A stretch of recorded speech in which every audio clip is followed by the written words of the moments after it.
હરે કૃષ્ણ મિત્રો, સ્વાગત છે તમારું મારા નવા બ્લોગમાં। આજે આપણા નરસિંહ મંદિરની એક્ઝેક્ટ સામે સત્યનારાયણ ભગવાનનું મંદિર છે, તો આપણે પહોંચી ગયા છે સત્યનારાયણ મંદિર। આજે આપણા સત્યનારાયણ મંદિરમાં રામ ચોકમાં મહાભંડારો છે, સાધુ સંતો પણ આવી ગયા છે, તમે જોઈ શકો છો। અત્યારે સાધુ સંતોને દક્ષિણા આપીને ફૂલ અર્પણ કરીને માન સન્માન થઈ રહ્યું છે। તમે પણ સાધુ સંતોના દર્શન કરો। સનાતન ધર્મ કી જય હો। આવો સનાતનનો આટલો સુંદર નજારો તમે જોઈ રહ્યા છો। અત્યારે સાધુ સંતોના દર્શન કરી રહ્યા છો, તો સાધુ સંતોનો જે છે માન સન્માન થયું ને આપણે સાધુ સંતોના દર્શન કર્યા।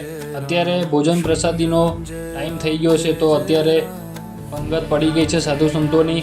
તો પ્રસાદીમાં ગોટા છે ડાકોરના, પછી કેરીનો રસ છે, પાપડ છે, પૂરી છે, બટાકાનું શાક છે, મગ છે, દાળ ભાત છે, મરચાં છે।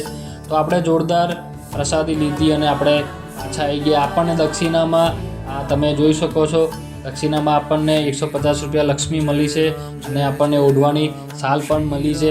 તો આપણે એટલો બધો પ્રસાદ લઈ લીધો કે હવે આપણને ઊંઘ આવે છે, તો આપણે સૂઈ જઈશું। હવે આપણે મળીશું નવા વ્લોગમાં। હરે કૃષ્ણ।